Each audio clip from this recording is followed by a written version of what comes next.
अच्छे लोगों के साथ हमेशा बुरा क्यों होता है? गीता में श्री कृष्ण ने दिया है अर्जुन को इसका जवाब। श्री कृष्ण ने अर्जुन को जवाब देते हुए समझे हैं, ये बात लोगों को उनके कर्मों का फल हमेशा मिलता है। गीता सर, आपने महसूस किया होगा कि जो लोग अच्छे कर्म करते हैं वो परेशान रहते हैं, वहीं जो बुरे कर्म करते हैं वो खुशी से रख रहे होते हैं।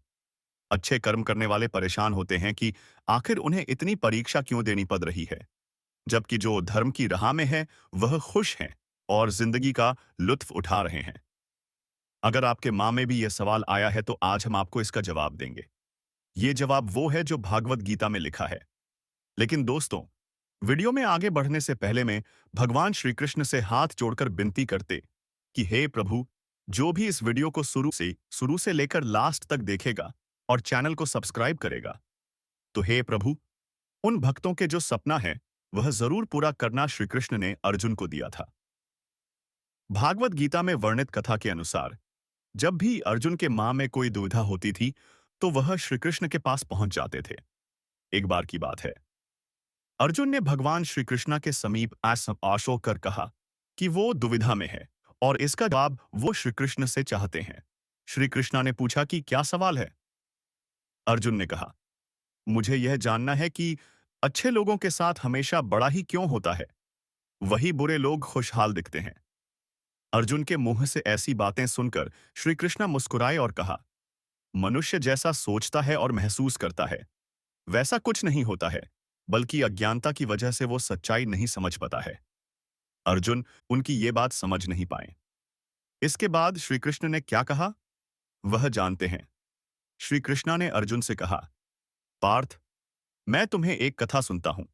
उसे सुनकर तुम समझ जाओगे कि हर प्राणी को उसके कर्म के हिसाब से ही फल मिलता है।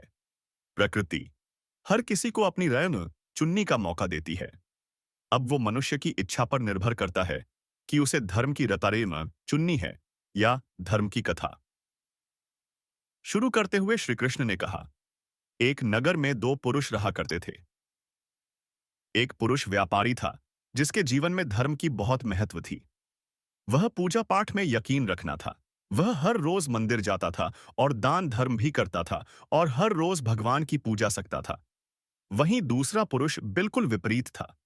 वह हर रोज मंदिर तो जाता था लेकिन पूजा करने नहीं, बल्कि मंदिर के बाहर से जूते चप्पल चुराने, उसे दान और धर्म से कोई लेना देना नहीं था। समय बिताता गया और एक दिन बहुत जोर की बारिश हो रही थी।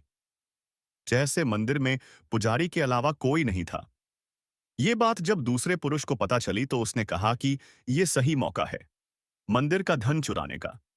पंडित से नजर बचाकर उसने मंदिर का सर धन चुरा लिया। इस समय धर्म कर्म में विश्वास रखने वाला व्यक्ति भी मंदिर पहुंच। दुर्भाग्य से मंदिर के पुजारी ने उसे ही चोर समझ लिया और चिल्लाने लगे। वहां लोग एकत्र हो गए और उसे बहुत मारा। किसी तरह वो बचते बचते वहां से निकाला तो दुर्भाग्य ने उसका साथ वहां भी नहीं छोड़। मंदिर के बाहर वो एक गाड़ी से टकरा गया और घायल हो गया।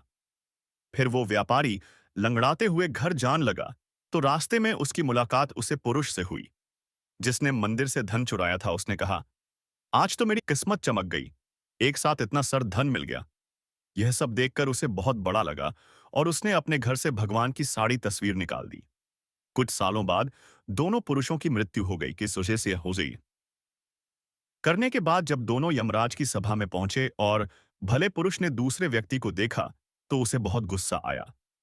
उसने क्रोधित होकर यमराज से पूछ ही लिया, मैं तो हमेशा अच्छे कर्म करता था, दान में विश्वास रखना था, उसके बदले जीवन भर मुझे अपमान और दर्द ही मिला।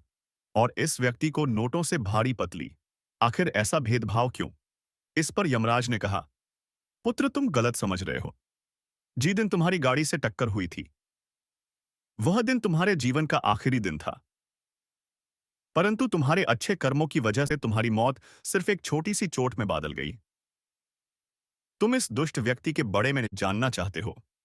दरअसल इसके भाग्य में राजयोग था, मगर इसके कुकर्मों और धर्म की वजह से वह सिर्फ एक छोटी सी धन की पोटली में बदल गया।